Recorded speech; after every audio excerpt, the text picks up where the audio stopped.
welcome back to game number 2 here as we're going to see SuperMassive's debut on the World's 2020 stage as INTZ Crumbs are going to try and change things around quickly. Not a whole lot of room in single round robin when you only play 4 games, but going to have to put up quite a performance here up against SuperMassive. It was unfortunate for them that they had to open up Worlds playing 2 games before anybody else was playing, so you didn't know what the meta was going to be. You didn't have the opportunity to get used to seeing those high-intensity games. So now 0-2, another loss here pretty much guarantees you're not making it out. So INTZ need to make sure that they're winning every single game from now on, if they even want to have a chance, because as far as we can tell, the rest of the group is pretty darn strong. Well, the good news, I think, for INTZ, and the desk did highlight this, is that lots of things within their control, right? You know, they had a lot of great moments actually in their games as well. It just felt like some uncharacteristic things, maybe some nerves, as Amazing was alluded to, just kind of led to enough mistakes where they weren't able to close out games, even though they played quite well in a lot of their moments across both of them. So, as Yamato said, those are tangible things. They are fixable things. You have to fix them very quickly on an extremely high-pressure stage, so I don't envy the position they're in, but it is certainly possible to turn the ship around even at this juncture. But their opponents are very familiar faces to stages like this. SuperMassive being the powerhouse of the TCL, and we've already been used to a lot of very talented players coming over from the TCL into the rest of the world. If you're familiar with the LCS, we've got Broken Blade and Closer, some of the most familiar faces there. And in the TCL, I mean, you've got players that have been playing around the world for quite some time. KaKAO, a guy that was rivaled as one of the prodigy junglers before, has found his way back on SuperMassive, and guess what? He's still pretty freaking good, and a lot of their team around him is up to par. And if that wasn't enough, GBM, your bow tie aficionado, who, like Yamato was saying, is a very creative player, but felt like always lacked the fingers, lacked the mechanics to be able to pull that off. Now as a coach, that's exactly where you want that flavor coming into your team, being able to offer things like, hey, you could play Vel'Koz middle here. You could go with a different way of looking at the game and get yourself an advantage from the draft. So drafting is going to be even more important here, as we've already seen in the last game, where if you're messing up those playmaking tools, well, suddenly you now are at the mercy of your team, of the enemy team. Yeah, it's a good point. It's a well-traveled team on the SuperMassive side. You know, KaKAO won an LCK title, played in the LPL for a bit. In fact, the last time he was at Worlds, if I recall correctly, it was on an LPL team all the way back in 2015. So back on the world stage, if my history is correct. Someone will correct me very rapidly if it's not. But again, the familiar faces certainly on the SuperMassive side. Zeitnot, a player that we've seen a lot of and always look good. SnowFlower was dazzling people in recent international performances. So certainly no stranger to a stage like this. We'll see what they've got here for their debut game of the World's 2020 as GBM. Looking stylish as always. I am incredibly upset though that my bow tie brother is wearing a regular tie. But I will forgive that today because he is otherwise so handsome. He really was much more consistent about it when he was a player, oddly enough. Yeah. But maybe he feels like he has to be wearing a tie in this newfound position of authority. Who knows? But whatever the case, true professional now, Crumbs. What this team is doing quite well right now is that they have a very defined identity. You know that KaKAO is going to be playing those carry-style junglers, and that the top lane is very happy to play tanks. And that's something that a lot of teams were faced with as a dilemma coming into Worlds. You see everybody else playing carries into the top lane, you figure we should try to do it as well. But then you realize in the scrims, maybe our players aren't that good at playing these kinds of champions, or we don't have a wide enough champion pool to play the carry matchups and the counters.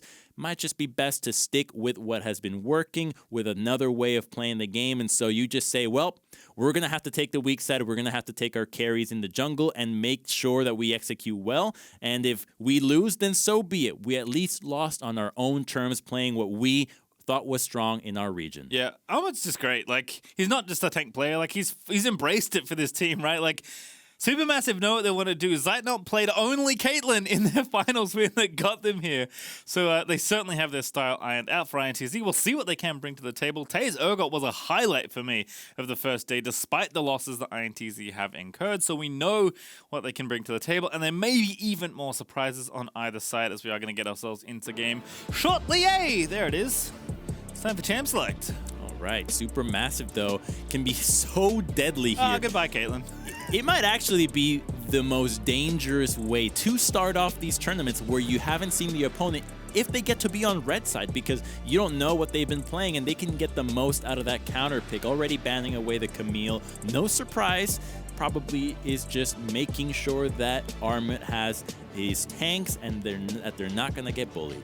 Well, respect being given across the board. That Caitlyn, as I mentioned, is banned away from Zeitnot. Lilia going to be taken away. Not super surprising in general, to be honest. Such a strong champion, but KaKAO, of course, always happy to pilot that one. Zoe going to get banned away from Bolulu, barred away from RedBert, Camille away from Tay. Urgot banned from Tay? Probably not. It's Volibear instead. It's interesting that the Bard got banned because against Legacy, the Bard got let through and they went with Nautilus into it instead and were able to actually end up beating it. Now, he did have some very powerful ultimates and it has been almost perma-banned against him in the CB low season, but instead, they're going to lock in the Nidalee and it gets answered in kind with Shen and Hecarim. You already know what this comp wants to do, Pastry. They want to dive. Cal's ready. He's, first game at Worlds for 2020 on the Hecarim. Played an absolute cracker of a Hecarim game in Game 2 of their finals.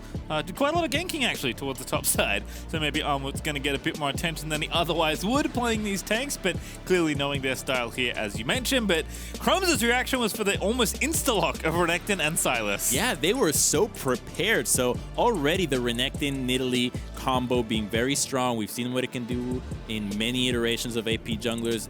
But against the Shen can do fairly well into the Renekton. The Spirit's Refuge can stop the stun, so it actually can be outplayed by the Shen. So there is a good chance that this emphasis of top lane from INTZ doesn't actually pay off. And with the Shen, with the Hecarim and the Senna, the diving power that you have is really insane. We just don't know what INTZ is going to pick if they actually are going to have targets that want to be dove or that are easy to dive, because locking in this Sylas into the mid lane already guarantees that you have the matchups that you want, as you can now ban away the mid laners and give yourself another Shen ultimate. Yeah, Senna also picked here for Zeitnot. Kind of interesting to see where he goes next as far as ADs go with Caitlyn banned. But you know what? He's like, Caitlyn's banned. Let me take another AD that can get to that range and even more. So clearly liking his long-range ADs. Very proficient as far as positioning and just laning and playing League of Legends, honestly, is Zeitnot. Very good player. Ezreal Ashley going to be banned away, so micaO eating some bans, and Bolulu on the other side is going to lose both his Azir, which showed up a lot in their finals, but Vel'Koz, another champion, he's also capable of piloting, which is something that is pretty rare among mid laners at this tournament. It is. You can tell the GBM spice trickling down to SuperMassive. Oh, goodness, that's a Lulu. Okay, so yeah, that's just going to enhance the Hecarim even more. Everybody trying to dive there, and so Hecarim normally does really well into the Ashe, which is why it's a little surprising to see the Ashe ban, but it's going to now force a Jhin pick out of INTZ. We've seen teams try to go for things like a Tristana if they're worried that there's going to be too much threat into the backline. But with the Lulu being locked in, I think they can just try to outplay the dive happening, because it's only going to be the Hecarim, and now you can round out your support. So you essentially get to counterpick the bottom lane out of SuperMassive and just hope that Envy, who has been one of INTZ's best players, can hold his own into whatever Bolulu wants to do. And Bolulu, though, is the one getting counterpick as a result of how this draft is shaking out. So perhaps SuperMassive were considering the Sylas flex? No, I doubt it with Renekton picked. Just wanted to wait instead. Is that Lulu mid for reals? No. No. Surely, okay. No. You give a second, Crumbs. Okay, all right, it's Lulu mid. Don't worry about it. Oh, no. But I was already surprised to see Lulu support, Crumbs, and it's not even Lulu support. Well, Leona does so well into Nautilus in the first place, so I'm surprised they want to round this composition out this way. I feel like this is actually going to give Envy a very happy laning phase here, and he has a very cool array of ultimates to steal, not only being able to boost himself with HP, but also now have a Nautilus ultimate to add on top of it. I think that Envy can be in a really prime position to carry this game, Pastry. Yeah, certainly I can see why they wanted the Sylas, I guess, because they saw two good ultis and were hoping that a couple more would get picked up. So a cornucopia of targets for Envy to pick from there with the Sylas, but we'll see if INTZ can indeed put their first win on the board against very stiff competition. SuperMassive For me, I think one of the favorites to get out into the main stage, given how strong they have been historically on the international stage.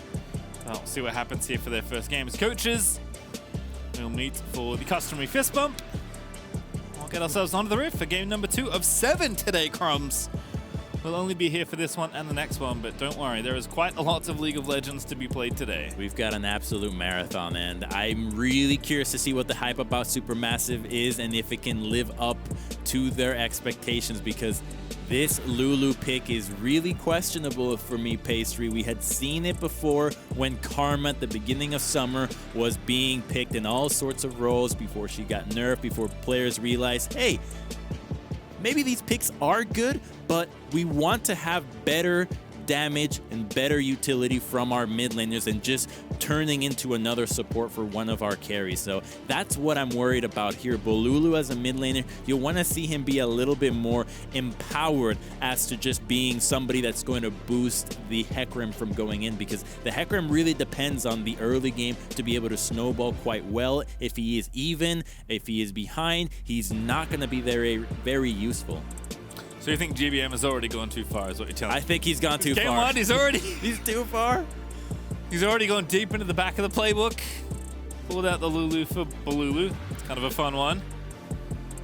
So we do have a pause, but we'll get some info on that as soon as we have some. But once the game is going, we shall be too SuperMassive, likely eager to be taking to the stage for the first time.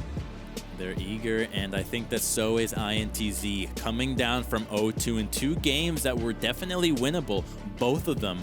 Feels like this team can have a lot more fire in them going into this matchup against an opponent that they have not seen before. They must be thinking even more about playing their own game, and this tells us that that is exactly it. The Nidalee and Renekton already having a point of pressure, and you also get to look at synergies that might be overlooked, like the Jhin and Nidalee together, being able to combo into a root, into a spear from a long distance, can just catch out opponents from afar. And that's something that SuperMassive have to really keep in mind when you're dealing with these champions like a Lulu that are not very safe, that can eventually be picked quite easily.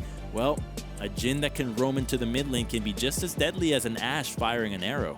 Yeah, certainly a little play here as players are just getting their settings organized, and we'll be on with the game shortly. It shouldn't be too much longer before we're able to play this one out.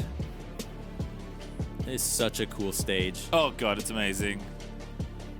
I mean, this isn't even the dance moves, right? We usually wait for the virtual or the augmented reality for the musicians to show up. This is just, we're just playing. What do you mean? That city's really there, Crumbs? Are you telling me? Anyway, it doesn't matter. Don't shatter my illusion, Crumbs. Let's watch some League of Legends instead. SuperMassive. We're going to try and put a win on the board. INTZ certainly wanting to do the same in dire straits already. 0-2. SuperMassive get to start off fresh-faced here on day 2. As we have a quick check-in with the runes. Not too surprising, I'd say. Another Conquer Nidalee here, so something that's clearly more common than perhaps I was aware of. Phase rush for KaKAO, always a great one. And that first ward will be taken out by Tay, who collects the first CS of the game. Top lane is done. Ah, so nice. And it actually will matter quite a bit, because now the Renekton is going to be able to hit level 2 sooner than the Shen. He was already going to be getting priority in that lane, but now it gets even tougher, which does present the opportunity for Nidalee to path to the top side and really chunk down and potentially dive out the Shen. So let's see what the junglers choose to do with these pathing. Renekton, or sorry, the Hecarim is the champion that can go for an entire red side clear into a recall and try to maximize the value of the blue buff later, but we'll see what they think about when it comes to affecting these lanes. There's a lot of potential ganks that can happen into the bottom, and you have a Leona that wants to be going in, and 2 to 3 forms of crowd control from the bottom lane available on SuperMassive. So KaKAO pathing to the bottom side, I think smells that there could be blood in the water in the bot lane. Yep, buff to buff it looks like for KaKAO. Takes that reg with a leaf from Armut as well, who also got to lane late. So is already going to give Tay pressure on the wave. But Armut, you know, he's happy, man. He'll play weak side, he'll pick tanks, he'll leash for KaKAO. It's the kind of play you'd love to have on your team, you know. Very reliable.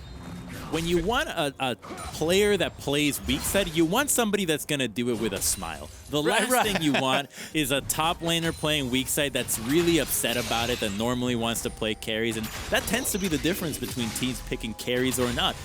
How happy is your top laner doing that? All right, well, KaKAO is indeed did go buff to buff. He's going to go Grump and now Wolves by the looks of things, so it's going to be a lot of farming for both these junglers, which I think we could have predicted fairly safely. Shini, though, flying through the jungle as is expected from Nidalee, and does get that ward down as well, so a bit of value from that early sweeper already. He's getting 2 wards, and it's a big thing to look at the mechanics that a lot of the players have when it comes to clearing out the jungle, especially on picks like the Nidalee, being able to not only kite away effectively, but stay at a healthy level of health in order to then gank or effective crab. So seeing Nidalee be this effective at clearing out vision while doing jungle camps is a really good sign.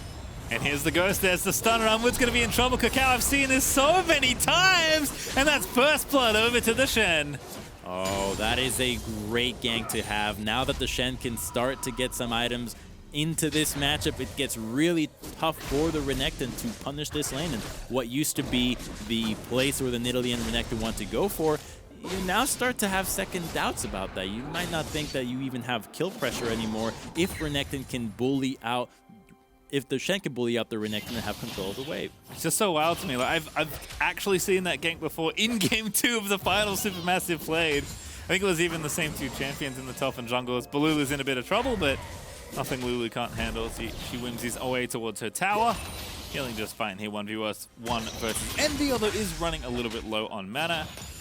And KaKAO is going to go ahead and finish off the rest of the Krugs as Shini is trying to at least try and out-farm the Hecarim after that gank. But KaKAO, he's doing just fine on that front as well. As Shini going to get stunned, getting the spear after the stun. That's a dive incoming. There's the flash, there's the auto, and Shini's going to pick up Bolulu. What a spear there, knowing that the Lulu was going to walk a little bit further up after the chains connected, and that's a huge deal because now the Sylas still has flash. So there is an opportunity to repeat this one. Not immediately, but later on. And now we really get to see what this Lulu is thinking about.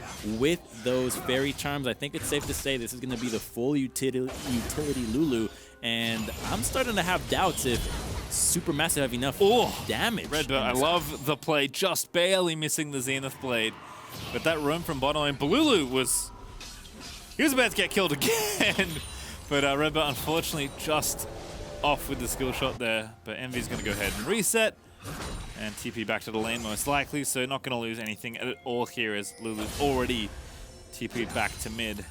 The play doesn't work, but the idea is still right. I want to see INTZ continue to punish the flashless Lulu. She is so vulnerable here. It's something that the better teams on day 1 were doing, which was just knowing who doesn't have flash and ganking repeatedly. Because the thing is, you don't actually know how many times these players can die having no flashes. You haven't played against each other, so you don't know that, hey, after 1 kill, they're going to be playing safe. You don't know if that limit is 3 kills, it's 5 kills, so you want to try to maximize how much bang for your buck you're getting out of these burn summoners.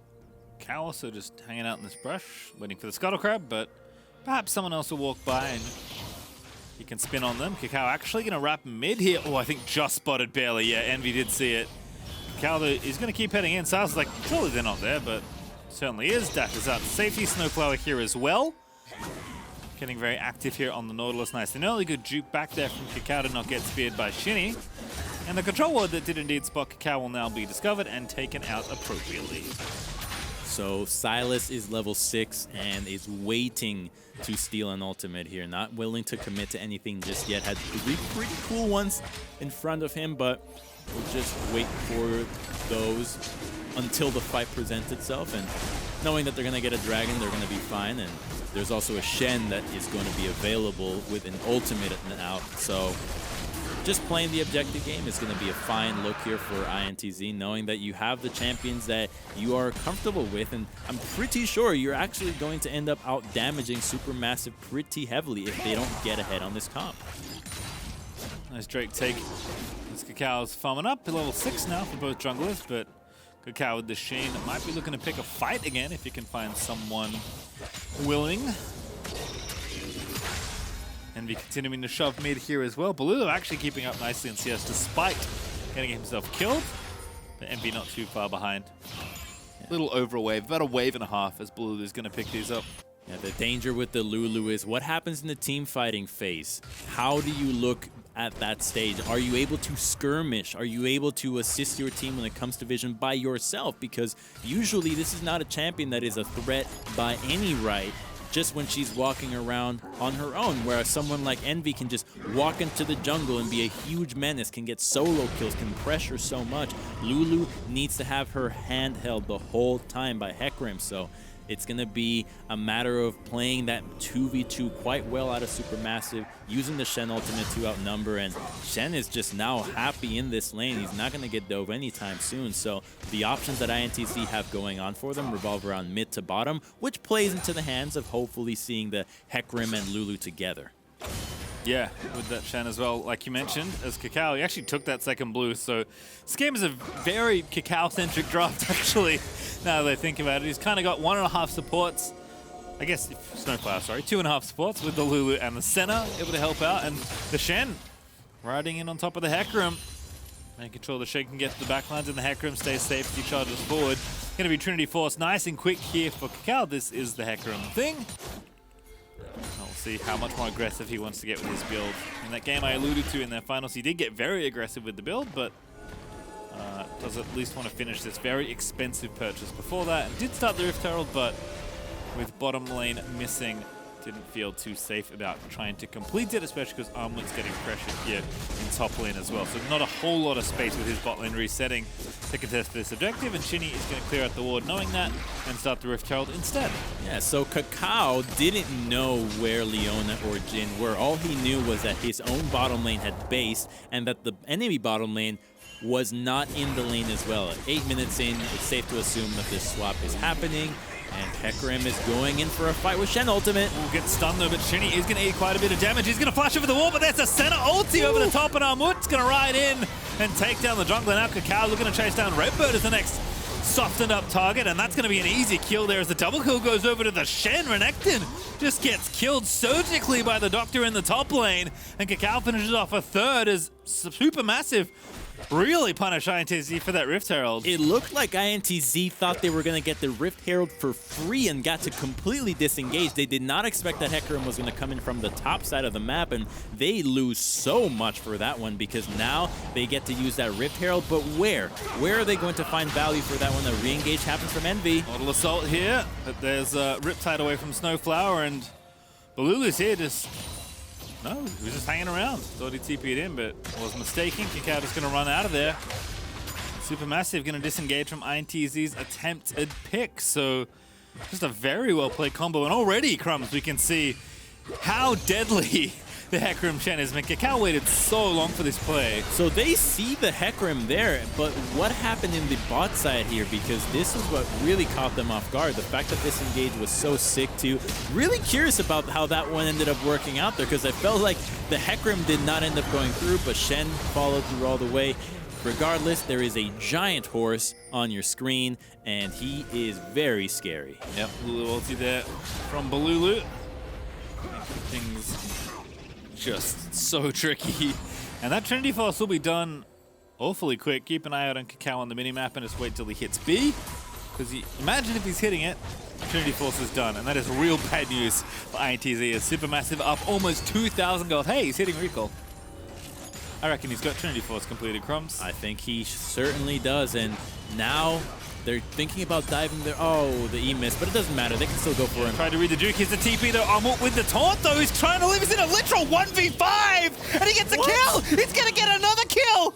He's an absolute madman with the Titanic Hydra. He's going to make it look all so easy as Bolulu sweeps in at the last second and didn't even need to ulti to keep the Shen alive. Oh, it's disaster pastry. They thought they had an opportunity since they saw multiple members in the bottom. You knew you could outplay him, but he's so strong right now. And with the initial CC being missed, and it felt like people weren't really too sure that the dive was happening, you could see that they were second-guessing themselves as not everybody was as close to the Shen as you would have liked them to be to follow up on the CC right away.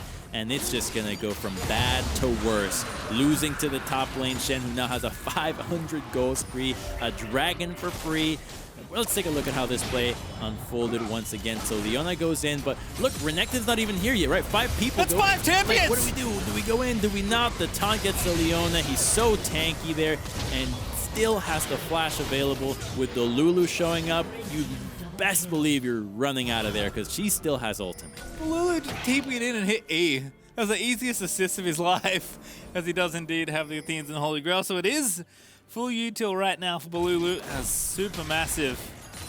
Such a ridiculous lead already. I was excited to talk about KaKAO's Hecarim getting going again, but Armut is the big man on campus here in top lane with the Titanic Hydra Shen. This is why Shen is just so strong. Unlike champions like Sion or Ornn that tend to be the other tanks that you think of in the top lane, he does have a ton of damage and is able to consistently dish it out. The Shen Titanic Hydra build is just a complete bruiser, and he just doesn't look like it. He doesn't play the same way, but once he connects that taunt, presses that Q, hits you 3 times, and the Hydra is on top of it, that's percentage HP with a ton of damage behind it. Yeah, and you don't always get to do this, right, Shen? You always want to do this, but sometimes, you know, the game doesn't afford you that luxury, but with 5 kills and a single assist for 100% KP there for Armut, he's absolutely able to go for this more aggressive build. Stuns chain in the mid lane. Bolulu gonna wild growth himself, flashes out of there. Blast bullet ready to go. Does connect, but Bolulu tanky enough with the shields and his own ulti.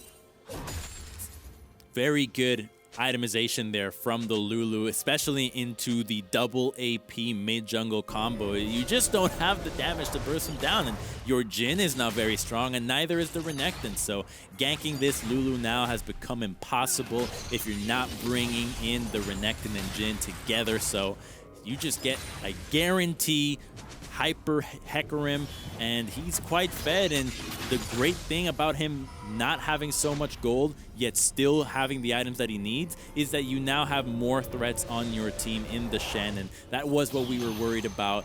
Were they going to have enough damage? That ship has sailed. This Shen is so fed, you're always going to have damage. Did you see a little replay there in the picture-in-picture? Ah, looks like that was cancelled there.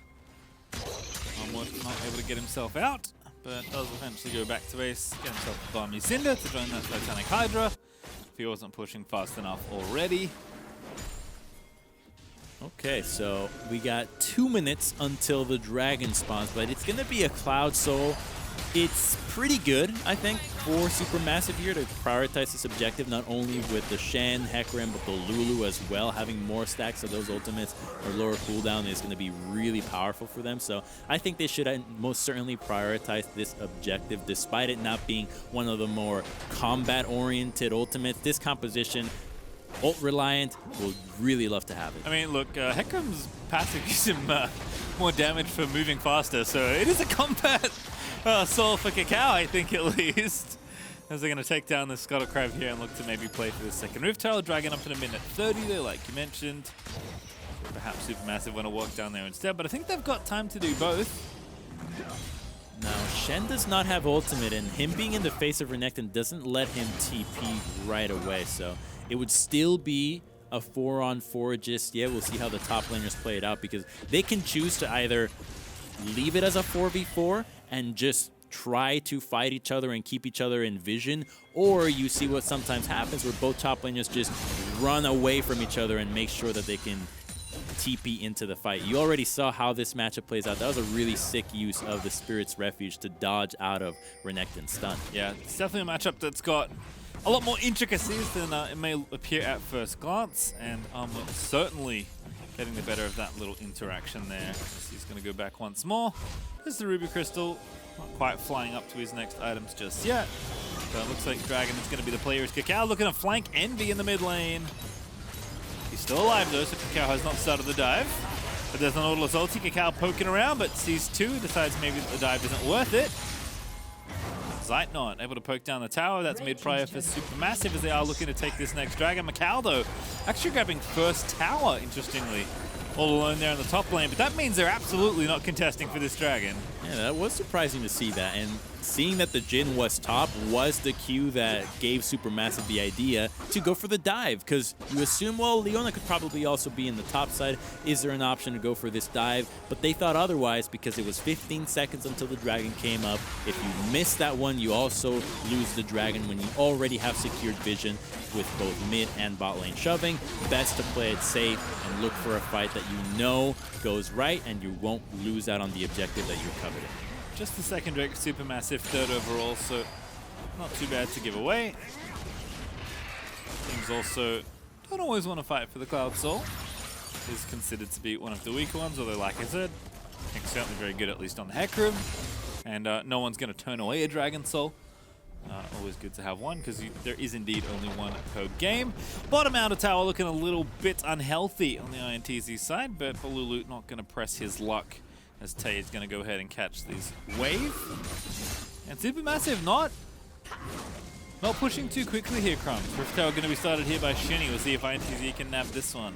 Yeah, they're taking their time here. They have a Senna, which is going to be fine later into the game, and they just want to make sure that the fights they take are the ones that they're going to win. They're playing it just calm and collected, and they have to remember that all their gold is in the Shen as well. So if they actually take a 4-on-4 in another part of the map and the Shen's not able to pour in, it's not that big of an advantage as what they would initially have thought. So they want to make sure that Armut is in that position to be able to help out before they take these fights. And if he's not, well, as long as they're taking the objectives, the pace of the game is just fine. Yep, SuperMassive up, but, you know, not by a huge amount of gold, 2,500 or so, although Bolulu is going to extend that advantage, as he does complete the kill of the outer tower here in bot lane, so SuperMassive finally going to tie up the turret score as well.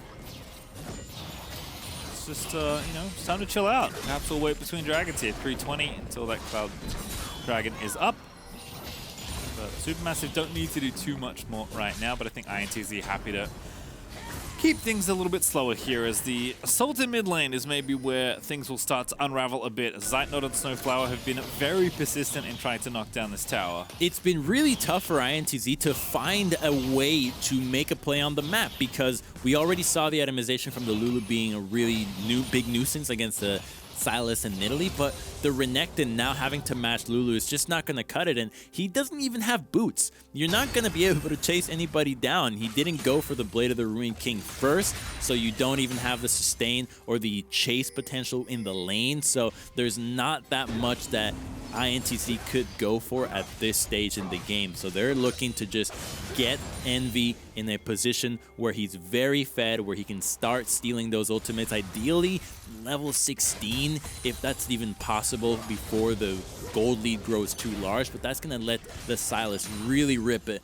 with having so much access to ultimates and just turn team fights into complete chaos, because that's what they need right now. They need Envy to have something like a Lulu ultimate, a Hecarim ult, or even the Nautilus to influence these fights in an even bigger way during the team fights. Well, 2 items now done for Armut. And Death Dance on the way for KaKAO, so is going the aggressive route here on the Hecarim. Skipping his gemstone as well in his enchant, but it doesn't need it. Wants the big ticket items instead. Rift Tower pop bottom lane, that is going to be the tower full fitted over.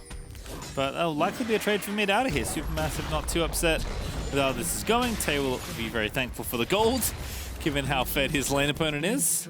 They had 3 members there and didn't even think twice that they should not dive the Shen. It was just out of the question entirely, and it's just so odd to see that when you have the Renekton, you're not going to be making those plays. It's a tough spot here. They need him to have boots, because with the Cleaver build, you're looking at team fight, but how are you even going to find these flanks when so much of SuperMassive's composition can actually kite you really effectively between the Lulu and the Senna? The Renekton finding an angle seems farther and farther from the truth. Yeah, especially with like Nautilus as well. It just feels like he's a whole team worth of peel as far as CC is for your squishier targets. Certainly the items are up for INTZ if they want to fight for this dragon in 50 seconds or so. 2 done for Envy, 2 done for micaO, and almost there for Tay. Might be there on time. Does have his TP if he does want to farm out for a little bit longer to be at maximum strength for the potential incoming fight. But SuperMassive just back out on the map. Gonna keep pushing. Bolulu has been in a side lane for a lot of this game since we've kind of broken out of the laning phase. Armut, of course, is in the side lane constantly as this Shen, even though it's receiving more attention than he may like. And Zeitnot's been parked mid lane there with SnowFlower and sometimes KaKAO for a lot of this game as well. So it's been kind of a holding pattern for the last 10 minutes. But 10 seconds out of that dragon is up. SuperMassive already rushing down there. Yeah, it looked like INTZ just was nowhere near contesting this one. The Leona moving to the top side. Hopefully, we're thinking that they could take down the Shen there, but Envy, he's not strong enough to take him down. In fact, it doesn't seem like there's a combination of champions that INTZ have right now that can actually threaten a legitimate dive against this champion without at least trading 1-for-1 or him just getting a flash out of it. So they are really in a pickle here. Sylas is a good match to the Shen because he can steal the ultimate and get out as well. But then you're faced with the problem of you don't have Sylas in the fight to begin with. And then how are you looking to initiate? Because the Jhin and the Leona are not strong either. So they are going to be the recipients of the Hecarim with the Lulu diving into them with the Senna and the Nautilus ultimate as well. So INTZ, without the Renekton getting ahead, is more and more, it's just so much harder for them now. You have a Renekton that fell behind. That's all you need to know about Renekton, really. That's the champion in a nutshell. Yeah, it feels that the timer is certainly ticking. 4 minutes or so until the Cloud Soul is up.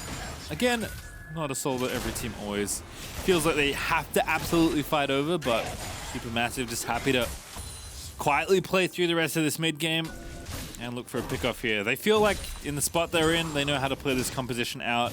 KaKAO's going to be up to 2 like top laner worthy items, like very luxurious purchases for this Hecarim with the Triforce and the Death Stance. In fact, he may be done with Death Stance now as he is recalling.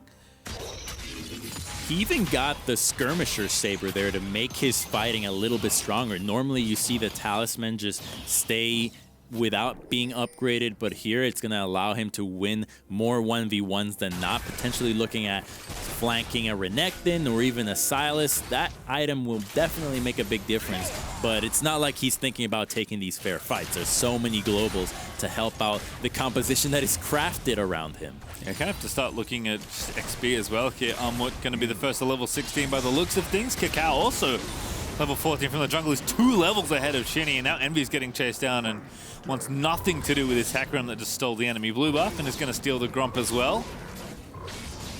Everywhere Hecarim goes, INTZ have to avoid him, but they're going to go onto Envy. He's in trouble. Yeah, that ult's not going to do enough, although maybe he's going to deny the dive for a little bit longer here. GLP pop for Bolulu, and Envy's just about to get scooped up. There's a good stun though laid in onto KaKAO. The Wild Growth gets popped. Onslaught of Shadows out for safety, but micaO pops in with a bullet and is able to take him down. But Armut now going to look to take down Tay, flashing forward, but the flash is used by Tay as well to get a little bit extra distance, but the chain is not quite there. The taunt, I think, just hit on the end of it, and Armut just slaps him down with the scalpel. The flash from Bolulu is going to avoid the chains from Envy. SnowFlower also off to the wall to get out to safety as Zeitnot's here to make sure his teammates are A-okay.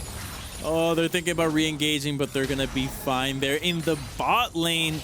Yes, the Renekton did stop the Shen, but he's already so darn fed. And if you don't have boots, you just can't get away from him. It was a heroic attempt there. They got the kill onto the Hecarim, but still, it's just a 1-for-1 for INTZ. All right, well, kind of the first major scrap we've had in a while, and kind of even across the board here as SuperMassive continue to slowly grow their gold lead, but they're not exploding this game out of control. Certainly, I think more willing to let INTZ play into them, or at least be waiting for those really primo angles with the Hecarim and the Shen before they start any sort of fight. And they do have some luxury here, although this dive was certainly a proactive attempt by them. The Envy playing this very nicely, knowing reinforcements were on the way. Yeah, it's good for him to be clearing out the minion wave, but then this use of stopwatch was so unexpected, and then the Jhin coming out of nowhere. The Hecarim does not have Merc Treads at this stage, so it's so easy for them to punish him with the crowd control, and then the Nautilus going in. We didn't get to see the entire chase away, but we know that they all made it out alive, except the Renekton in the box. Armut was able to take care of that.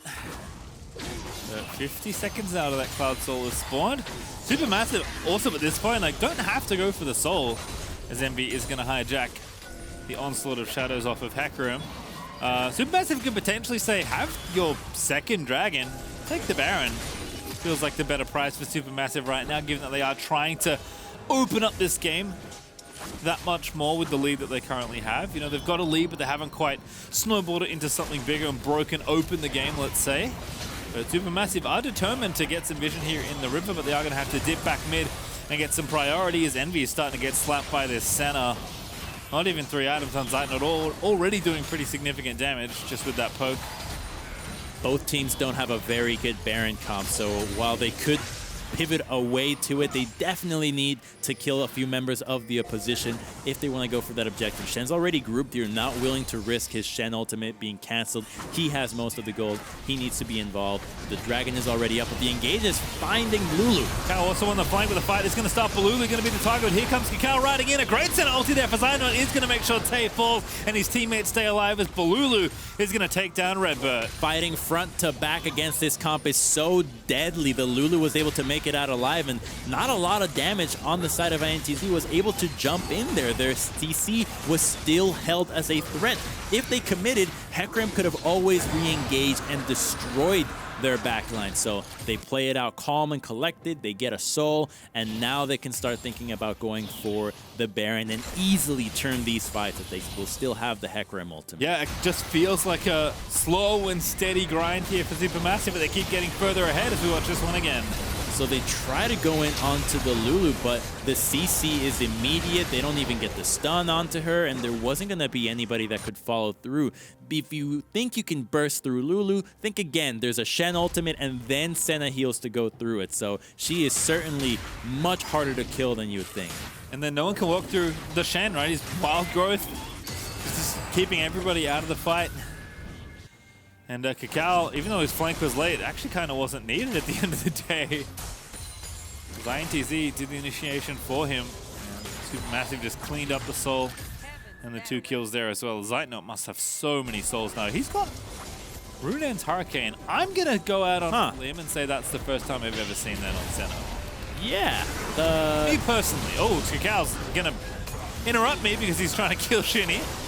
Chasing down micaO now instead as Hecarim just will not be stopped. Envy with a decent counter ulti that he stole from the Hecarim, but Armut is godlike and well-deserved as KaKAO's going to run back in onto RedBert. The bullets there from the Jhin, not enough to take down Zeitnot, and Bolulu's going to scoop up the second kill.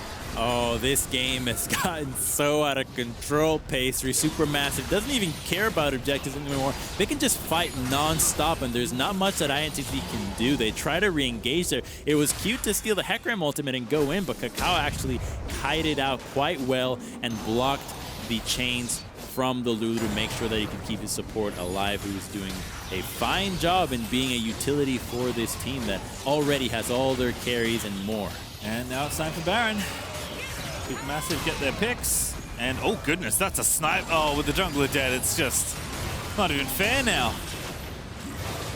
No, it's not, and I really wonder if that was a misclick to the RFC, because normally RFC is really, really good on Senna.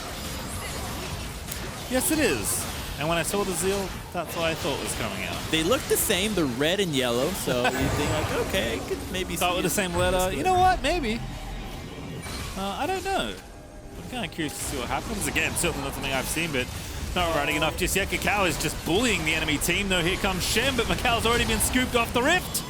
And now the rest will follow here as RedBert once again will be left at the mercy of the Hecarim as Shen gets kill number 9.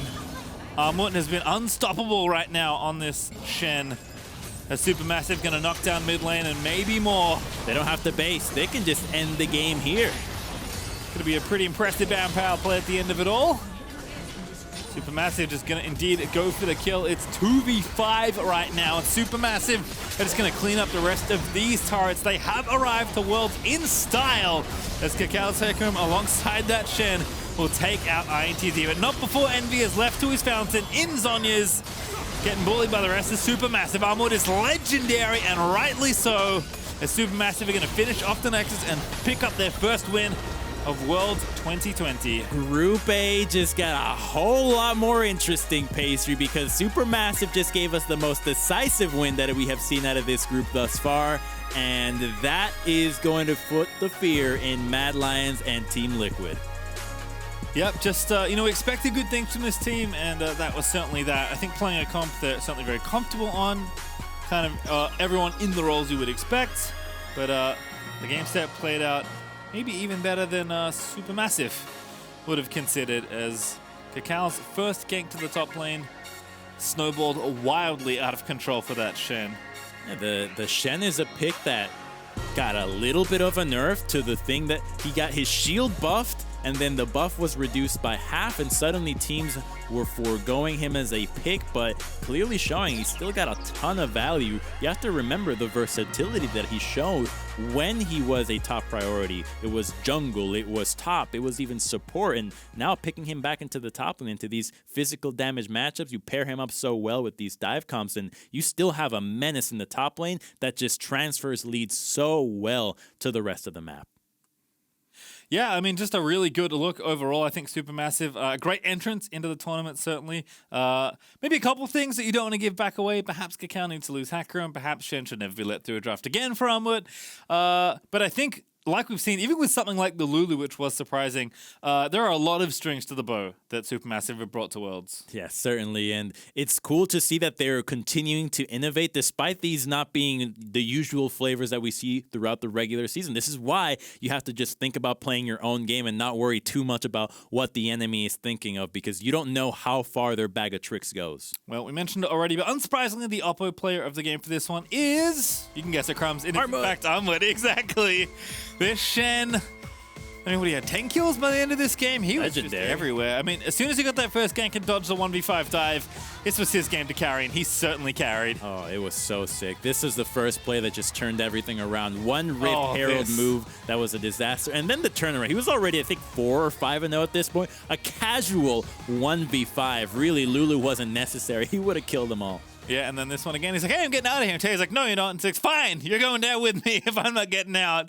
And Tae perhaps regretted trapping Shen in there with him. He used his first dash in, but without boots on the Renekton. It's just so funny. You're so slow, you're never getting away. Yeah, that was a real terror there for the Shen. Despite playing tanks, certainly shows that you can carry on those styles of champions as well. But it is time for a quick break. But when we return, we'll look ahead towards Unicorns of Love. First game at Worlds 2020. V3 has never actually made the World's group stage ever, but this is one roster I'm looking at when I was watching their game. You think they're making it to groups? They're going to make it to groups. You're telling me I'm telling you. Unicorns of Love have put on an insane domination of their region.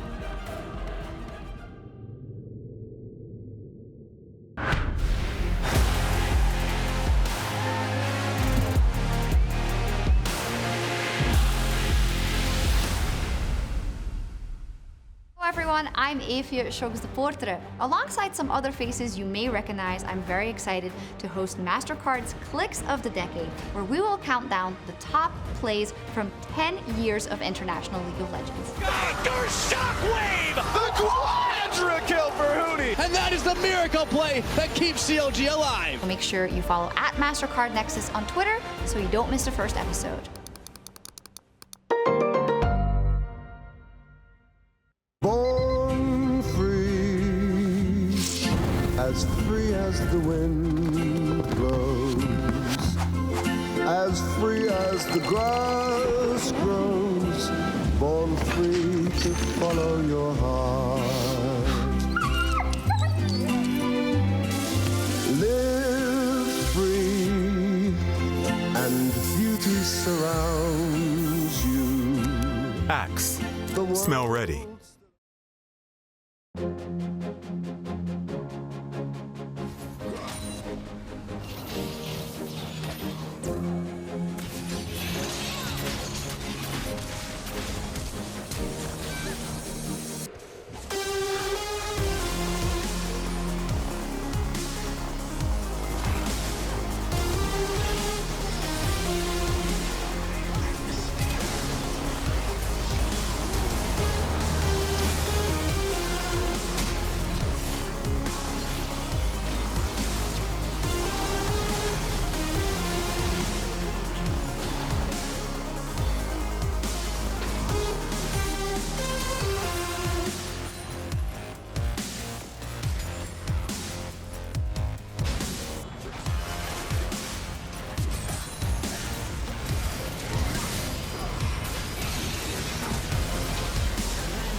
Unicorns of Love, a team that was a mainstay of European League of Legends ever since they rampaged onto the international stage at IEM San Jose, all the way back in 2014. Before they even premiered on the European LCS stage, the Unicorns stole our hearts by taking down TSM with a now infamous jungle twisted fate. Then, after joining the top tier in Europe in 2015, they got second in spring, losing to Fnatic in a 5-game thriller. And many thought that the Unicorns, spearheaded by Power of Evil, would be a force to be reckoned with for years to come. But it never materialized. Power of Evil left, and the Unicorns fell at the final hurdle year after year. One series away from Worlds in 2015, in 2016, losing to H2K in 2017, and then not even making the playoffs in 2018. It felt like the once great name of the Unicorns of Love would be lost to the annals of history. But in 2019, they came back.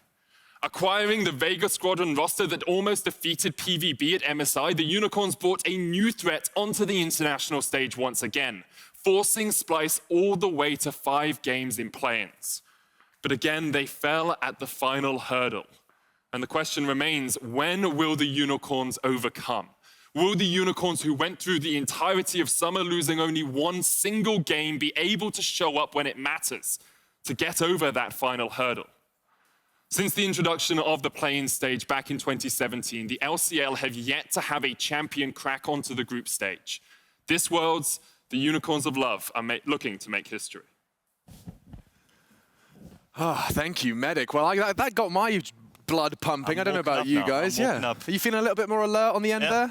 Mm-hmm. Yeah. Mm-hmm. Okay, Mato's freaking out because he's lost his jacket. So if anyone finds it, do let us know. But if URL, that's what you're currently typing in to find the stream. If UOL are able to do what no other LCL champion has done, what star do you think gets it done? Where are my eyes supposed to be looking when we're looking at the UOL roster? I would say Ahaha Chick, because this guy is one of the few players that actually brings the aggression in the early game. He doesn't quite abide by the meta. Like recently he has done some more so, but he even opts for early game picks such as Thunder to just make stuff happen. So for me, this guy is the guy to highlight. He will dominate the early game. He'll try to force as many plays as possible. And we have KaKAO stats for some reason, but it is what it is. Sure. He's still dominating in the early game. But okay, just genuine question. Is it Ananasic, like a sick pineapple? An unwell pineapple, ananas. It's Russian, ananasic. It's like a cute little pineapple. Yeah. It is what it is. It is what it is. I forgive you. I don't think the world will. So everyone, of course, looking at Stuki with a frown, but knocking at their faces on the screens as well. Ananasic is definitely the jungling presence to keep an eye out for. And Marta, you were talking to me a little bit earlier on. You described their playstyle as kind of unforgiving. There's an element of, you even compared them to G2. I think with the domination they've shown in the LCO, I think the problem for them is that they didn't really have a Fnatic to really push them. And I think now they're going to play on the play-in stage, and I think either they're going to have a reality check and they're going to realize that we can't really skate by anymore, or they've realized that themselves, that they've prepared with drafts and, you know, in general, some kind of consistency in the way they approach the game, because they've been overall very greedy and they've gotten away with it throughout the split. Even in the finals, they won a game where they were down 12k gold. Sure, they had the Sona Lux, but all in all, you know, that deficit should have put them in the coffin, but they got out. Yeah, okay, so these guys defy death. Let's see if they can find themselves the big fat dub today. We'll see if Unicorns of Love can live up to all of that hype as they face off against V3 after the break.